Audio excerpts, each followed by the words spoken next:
Goodwill entries in admission of partner. आज आप देख रहे हैं goodwill effect in JS commerce channel, YouTube channel है। यहाँ पे हमें क्या देखना है कि गुडविल मतलब क्या। हम तो गुडविल का मतलब क्या बताते हैं, जैसे अकाउंटिंग टर्म में देखा जाए तो गुडविल मतलब क्या, reputation of the business which is measured in monetary terms और मनी टर्म्स, राइट है ना। लेकिन गुडविल के तरह अलग एंगल से फिट देते हैं। पहले के जमाने में ना शादी में दहेज दिया जाता था। अगर लड़का अच्छा खासा रहेगा, अच्छा अर्निंग करने वाला रहेगा, अच्छा बड़ा बिजनेसमैन रहेगा तो दहेज भी ज्यादा दिया जाता था। वही लड़का कम पढ़ा लिखा रहेगा या तो उसका अर्निंग कम है तो दहेज भी कम दिया जाएगा, राइट है ना। इसका मतलब दहेज भी एक तरीके का गुडविल ही हुआ ना। और वो भी गुडविल हम प्रीमियम में दे रहे। प्रीमियम मतलब पैसे में दे रहे। किस में दे रहे? पैसे में दे रहे। यहाँ पे भी सेम है। अगर आपका बिजनेस अच्छा प्रॉफिटेबल रहेगा ना तो सामने वाला पार्टनर को अगर आप एडमिट करना चाहते हो आप उससे भी क्या करोगे, भाई कैपिटल तो एक्स्ट्रा क्या, क्योंकि ये तो हमने हमारी दम पे बिजनेस खड़ा किया, तो अब भी आ रहा है तो एक्स्ट्रा अमाउंट तो पे करना पड़ेगा। That is not is what goodwill. तो उसी गुडविल के हम इफेक्ट यहाँ पे हम देख रहे हैं क्या है और क्या नहीं। देखो यहाँ पे गुडविल पेड प्राइवेटली। अगर गुडविल पेड प्राइवेटली ऐसा एडजस्टमेंट में कहीं पे लिखा रहेगा तो नो एंट्री, और नहीं लिखा रहेगा तो कोई इश्यू ही नहीं ना, तो एंट्री लिखना ही नहीं ना हमें। और गुडविल पेड प्राइवेटली लिखा है तो नो एंट्री आएगा।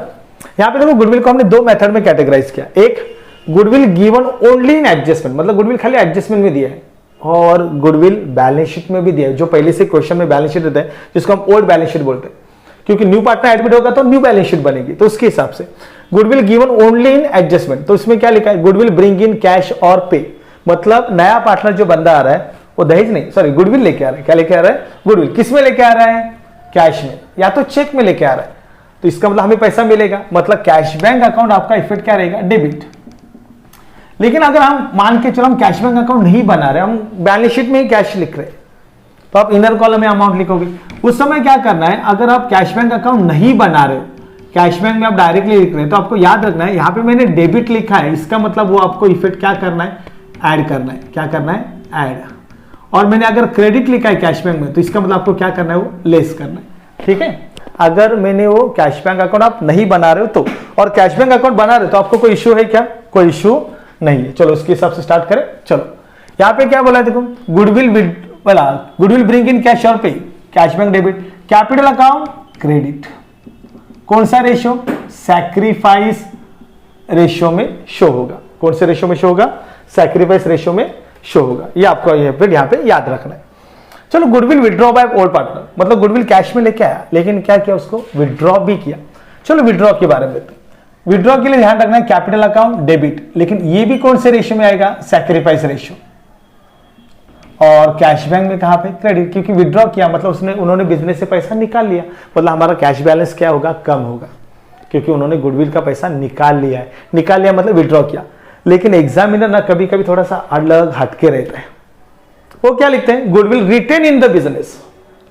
आप लोग sir retained in the business का मतलब क्या? तो रिटेन इन द बिजनेस मतलब गुडविल बिजनेस में ही है, विड्रॉ किया नहीं।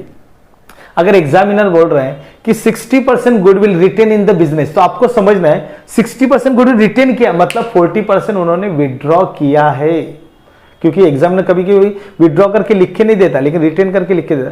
और खाली पूरा बोला है full amount of goodwill retained in the business, इसका मतलब पूरा का पूरा रिटेन किया, कोई विड्रॉ है ही नहीं। ठीक है। गुडविल रेस और वैल्यू, मतलब अभी हम गुडविल कैश में नहीं ला रहे, हम क्या करें, गुडविल को रेस करें, अंदाजा। ठीक है, रेस करें या फिर वैल्यू करें। तो इसका भी इफेक्ट देखो, कैपिटल अकाउंट जो आपका है वहां कौन सी साइड आएगा? Credit side. लेकिन ध्यान रखना यहाँ पे ओल्ड रेशियो में है, ओल्ड प्रॉफिट शेयरिंग रेशियो में आपको इफेक्ट शो करना है।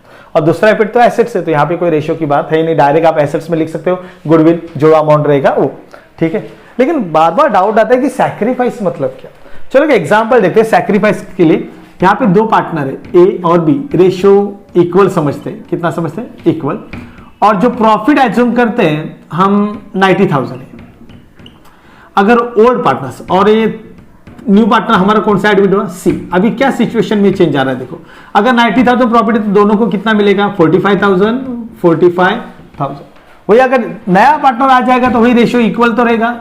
अमाउंट कितना मिल रहा है? 30,000। मतलब ए ने कितना सैक्रिफाइस किया? 15,000। बी ने कितना सैक्रिफाइस किया? 15,000। मतलब न्यू पार्टनर आने की वजह से उनको क्या करना पड़ रहा है? खुद का प्रॉफिट का शेयर सैक्रिफाइस करना पड़ता है। तो सैक्रिफाइस के लिए भी कभी कभी गुडविल डिमांड कर लेते हैं। ठीक है।